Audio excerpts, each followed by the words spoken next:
The Die is Cast, an epic of Julius Caesar. Act 1, The Education of Fire. Scene 1, The Ransom and the Revelation, 75 BC. The young Gaius Julius Caesar, barely 25, was not born to wealth, but to a powerful name that had faded. He had witnessed the horrors of Sulla's proscriptions, forcing him to flee Rome to save his life. Now, kidnapped by Cilician pirates, he did not just survive, he dominated. His initial ransom demand was 20 talents of silver. Caesar, lounging on the deck while the pirates gambled, openly scoffed. "If I am to be ransomed, let the world know my worth. 50 talents, not a coin less." This audacity silenced the hardened brigands. For the 38 days of his captivity, he demanded silence when he slept, corrected their grammar when they spoke, and rehearsed his own orations for them. He would often look them straight in the eye and warn, "I swear by the gods, once I am free, I will return, and I will crucify every one of you." They thought him madly arrogant. Upon his release, the pirates laughed, thinking they had bested the young Roman. Caesar, however, was already chartering ships and raising militias. He cornered them in their island fortress. They expected plunder. They received a lesson in Roman vengeance. He spared them the agony of slow death by slitting their throats first, a rare mercy, but a decisive act of power. He kept his promise. The world now knew that the name Caesar carried both danger and terrifying certainty. Scene 2, The Three-Headed Monster, the First Triumvirate, 60 BC. Rome was not governed by the Senate, but by influence, debt, and bribery. Caesar realized that to rise, he needed to bypass the rigid, old money elite. He forged an alliance that should have been impossible, the First Triumvirate. Marcus Licinius Crassus, Rome's wealthiest man, fueled by avarice and political debt. Gnaeus Pompey Magnus, Pompey the Great, the aging military darling of Rome, famous for sweeping the Mediterranean clean of pirates and winning the East. Gaius Julius Caesar, the ambitious youth with charm, sharp intellect, and crippling debt. Caesar solidified this political pact with a personal bond, marrying his beautiful daughter Julia to Pompey. The alliance was a monster with 3 heads, secretly devouring the Republic from within. When the Senate objected, Caesar simply ignored them, ramming his legislation through the assembly with the help of his 2 powerful partners. His reward for this power play was the governorship of Cisalpine Gaul, Illyricum, and, most importantly, Transalpine Gaul, modern France. The Senate thought they were exiling him. Caesar knew they were giving him the sword he needed to conquer them. Scene 3, The Crucible of Gaul, 58 to 52 BC. For 8 years, Caesar waged one of history's most relentless and brutal campaigns. Gaul was not a unified nation, but a swirling collection of tribes. He brought them to their knees through a combination of engineering genius, swift marches, and calculated cruelty. He built a bridge across the Rhine River in 10 days to show the German tribes Rome could reach them anywhere, then dismantled it just as quickly. He made 2 daring, if short-lived, invasions of Britain, adding a mythological dimension to his fame. He wrote his Commentarii de Bello Gallico, commentaries on the Gallic War, constantly, sending detailed, heroic accounts of his victories back to Rome. His legacy was managed in real time. The final act of the Gallic Wars was the revolt led by the magnetic chieftain Vercingetorix. The war culminated at the massive hill fort of Alesia. Caesar's army, already besieging Vercingetorix inside the city, suddenly found themselves surrounded by a massive Gallic relief army, perhaps 250,000 strong. Caesar's solution was an engineering miracle, a double line of siege works, 11 miles of inner fortifications facing the fort, and 13 miles of outer walls facing the relief army. He was both the besieger and the besieged. In the brutal final battle, Caesar fought on the exposed ramparts, rallying his desperate men. Vercingetorix, witnessing the destruction of his allies, made the ultimate sacrifice. He rode out of Alesia and laid his weapons at Caesar's feet. The conquest was complete. Caesar returned to the river, standing now at the precipice of his true destiny. Act 2. Crossing the Rubicon. Scene 4. The unraveling thread. 54 to 50 BC. The triumvirate had a built-in fault. The three men only trusted one another as long as a key personal link remained. That link was Julia, Caesar's daughter and Pompey's wife. When she died in childbirth in 54 BC, the alliance began to dissolve.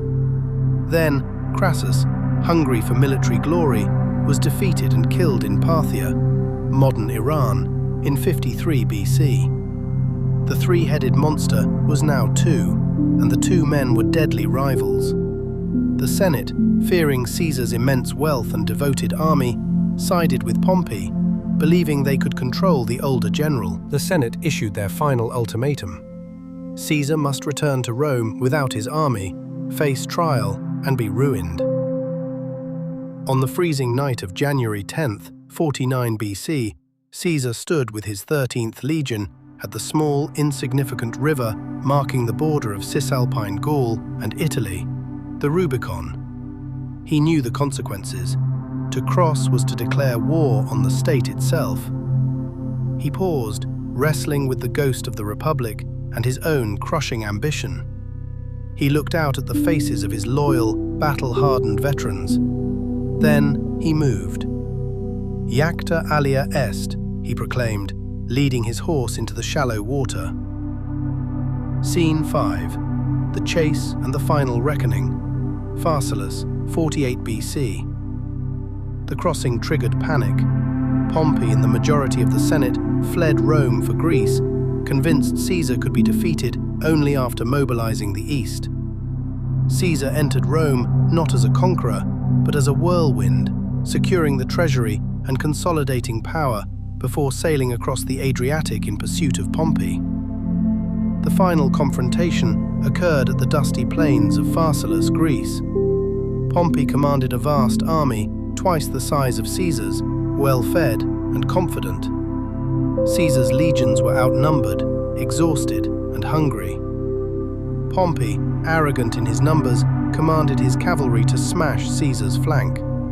Caesar, anticipating this move, had concealed a special fourth line of infantry, men trained to receive the cavalry charge not with javelins, but with swords, aimed at the faces and eyes of the riders. The tactic was devastating. Pompey's cavalry broke and fled. The fourth line then swung around to envelop Pompey's legions. The battle was a massacre. Caesar lost only 200 men, while Pompey's army was annihilated. The moment the battle turned, Pompey fled, a broken man.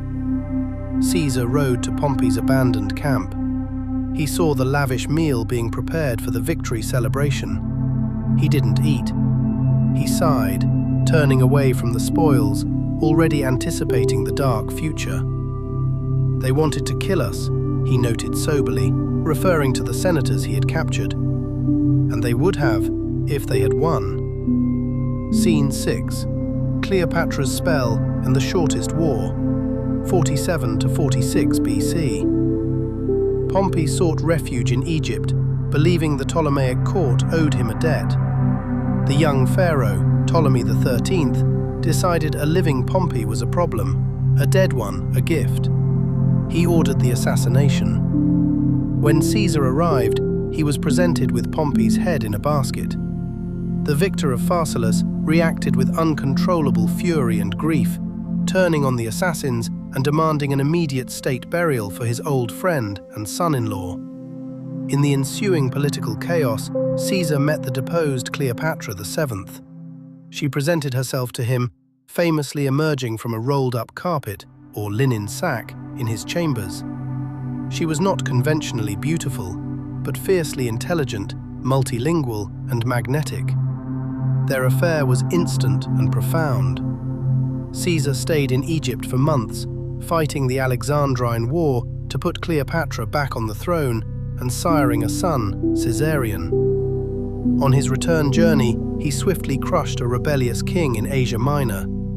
He sent the Senate a dispatch summarizing the war in 3 now immortal words, encapsulating his effortless superiority. Veni, vidi, vici. Vidi, vici. I came, I saw, I conquered. Act 3. Dictator and Divinity. Scene 7. The Reign of the Conqueror, 46 to 45 BC. Caesar returned to Rome, not merely a general, but a benevolent, all-powerful monarch in all but name. The sheer scale of his reforms transformed Rome overnight. Calendar. He abolished the confusing lunar calendar and introducing the Julian calendar, setting the basis for the modern Western year. 365 days, 252 weeks, 52 days. Leap year every 4. Welfare. He dramatically reduced the welfare list, forcing able-bodied citizens into useful work, while establishing colonies for his veterans and the urban poor. Infrastructure. He launched massive building projects, including a new forum, providing jobs and beautifying the capital. Senate. He packed the depleted Senate with his loyalists and even provincial allies, stripping the institution of its independent power and infuriating the old guard. He was hailed as Pater Patriae, father of the fatherland. The Senate, now a mere rubber stamp, voted him titles that edged closer and closer to godhood. Perpetual dictator, censor for life, and his face appeared on coins, an honor previously reserved for gods and dead kings. The Republic, for which centuries of Romans had fought, was now simply a memory kept alive by the increasingly ceremonial Senate. Scene 8. The Conspiracy of Honor. The true danger to Caesar came not from his old enemies, but from those he had pardoned and promoted. The liberators believed Caesar's ambition was destroying the sacred Roman Republic, and that killing him was an act of patriotism. The 2 main figures were Gaius Cassius Longinus, the sharp, cynical intellectual and true driving force behind the conspiracy. Marcus Junius Brutus, a scholar, a conservative Republican, and a man deeply torn. Caesar loved Brutus, believing he was the son of his youth. The conspirators used Brutus's reputation for integrity to legitimize their cause, leaving notes in his house urging him to wake up, Brutus, and act. Brutus believed he was choosing Rome over the man he loved. He believed he was choosing liberty over tyranny. The plot was simple: assassinate Caesar during the Senate meeting on the Ides of March. Scene 9. The final prediction. March 15th, 44 BC. The morning of March 15th was plagued by omens. A soothsayer had warned Caesar, "Beware the Ides of March." On the way to the Senate, Caesar saw the man and joked, "The Ides of March are come." The soothsayer replied, "Aye, Caesar, but not gone." At home, Calpurnia, terrified by her vivid dream of Caesar's statue running with blood, begged him not to attend. He was about to concede when one of the conspirators, Decimus Brutus, arrived. He mocked Calpurnia's fears and lied, claiming the Senate was about to grant Caesar the title of king, a crown he had been seeking. Caesar, swayed by this final lure of power, decided to go. He entered the Senate at the Theatre of Pompey. The conspirators closed in quickly under the guise of presenting a petition. The signal was given. Servilius Casca struck the first, glancing blow to Caesar's neck. Caesar fought back with desperate strength, twisting and shouting. But as he turned, he saw Brutus, his beloved Brutus, raising a dagger. The fight instantly drained out of him. He let go of his sword, and in that agonizing moment of recognition, he uttered the immortal words, pulling his toga over his face as he accepted his fate. "You too, my child." The assassins fell upon him in a frenzy.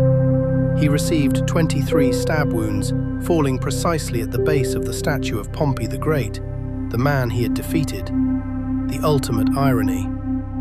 The assassins rushed out, bloody daggers raised, shouting, "Liberty! The Republic is restored!" But the people of Rome did not cheer. They scattered, terrified. The conspirators had misjudged the people's love for Caesar. The funeral became the final scene of the tragedy. Mark Antony, Caesar's loyal lieutenant, gave a devastating oration, reading Caesar's will, which left money and land to the common people, and unveiling Caesar's blood-soaked toga. The citizens, moved to a savage frenzy, burned Caesar's body in the Forum, then turned on the conspirators, chasing them out of Rome. The dictator was dead, but the Republic was not saved. The ashes of Caesar's pyre gave birth to the Roman Empire. Act 4. The Fires of Vengeance, 44 BC. Scene 1. The Oration and the Uprising. The conspirators, Brutus, Cassius, and the others, believed the Roman people would hail them as heroes. They barricaded themselves on the Capitol Hill. Mark Antony, Caesar's most loyal general and co-consul, pretended to make peace, requesting only one thing: the right to give Caesar a proper public funeral and read his will. The liberators foolishly agreed. Caesar's body, covered in his bloody toga, was laid out in the Roman Forum. Antony stood before the massive crowd, a volatile mix of veterans, poor citizens who adored Caesar, and the nervous elite. Antony began his famous eulogy. He did not directly accuse the murderers, instead relying on devastating irony. "Brutus is an honorable man," he repeated sarcastically, while pointing to Caesar's gaping wounds. He then read Caesar's will. Caesar had left a significant sum of money to every Roman citizen and bequeathed his vast gardens along the Tiber River as a public park. The crowd erupted. This man, whom the Senate called a tyrant, had loved the people and provided for them even in death. Antony then unveiled the blood-soaked toga, naming each conspirator and pointing to the hole left by their dagger. The grief and admiration turned instantly into a bloodthirsty rage. The citizens tore up the benches and tables to build an impromptu pyre, placing Caesar's body upon it. The conspirators' houses were immediately set ablaze.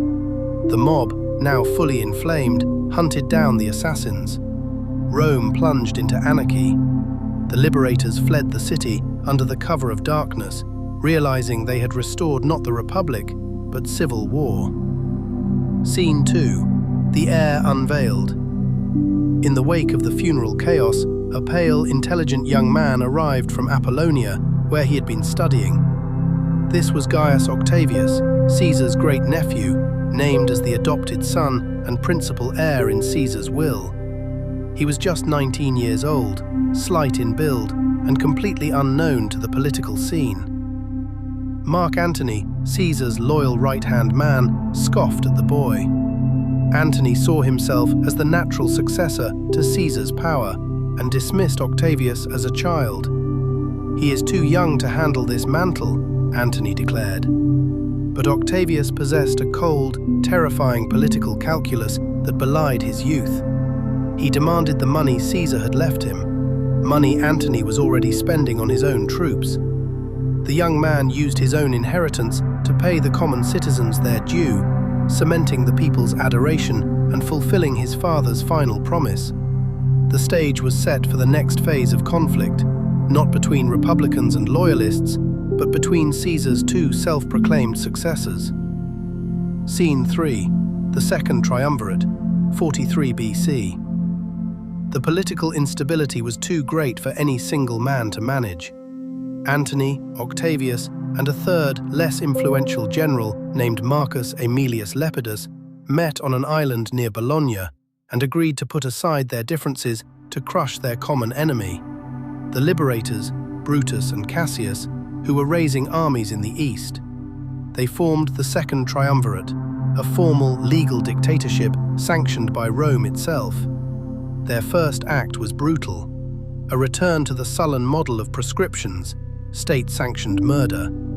They drew up lists of political opponents who were declared outlaws, their property confiscated.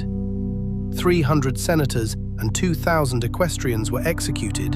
Among the most famous victims was Marcus Tullius Cicero, the great orator and staunch defender of the Republic, who had foolishly insulted Antony in speeches. Cicero was murdered, and his hands, which penned the anti-Caesarian rhetoric, were nailed to the rostra in the Forum, a stark, terrifying message to anyone who dared oppose the new regime. Act 5. The Battle for the Republic, 42 BC. Scene 4. The March to the East. Brutus and Cassius, having gathered their legions, controlled all of the Roman East, from Greece to Syria. They viewed themselves as the final hope of the old Republic, the true inheritors of Roman freedom. They fortified themselves in Macedonia, ready for the inevitable confrontation. The forces of the Triumvirate, led primarily by Antony and Octavius, crossed the Adriatic. This was the final, high-stakes battle that would determine whether Rome would be ruled by kings, or emperors, or by the Senate. The two sides met at the plains of Philippi. Scene 5. The Two Battles of Philippi. The Battle of Philippi was fought in two distinct engagements, separated by a few weeks. First battle, Cassius's wing was defeated by Antony's seasoned troops. Cassius, thinking Brutus's wing had also lost, committed suicide.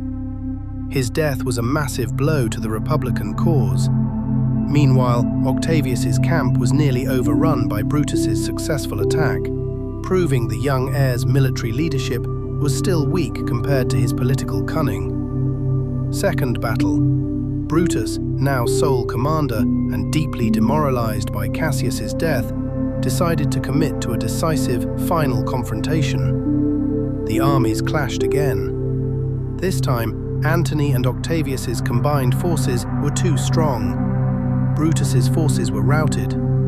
Brutus fled the battlefield with a handful of followers. In the quiet of the night, knowing the cause of the Republic was lost forever, he chose the only honorable Roman path left. Asking a friend to hold his sword, he fell upon it. His final words, if true, were an acceptance of his fate. "I am still revenged, for I have slain none who loved me." He was the last man to strike a dagger for the Roman Republic. Scene 6. The Division and the Dissolution. With the liberators dead, the Roman world was divided among the victorious triumvirs. Antony took control of the wealthy East, where he would soon meet and fall captive to the spell of Cleopatra once more.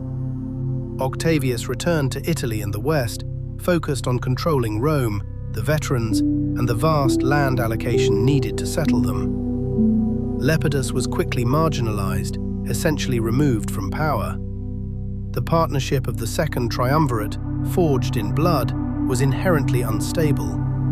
Antony, living like a Hellenistic king in Alexandria with Cleopatra, saw himself as the superior, while the cold, calculating Octavius controlled the heart of the empire.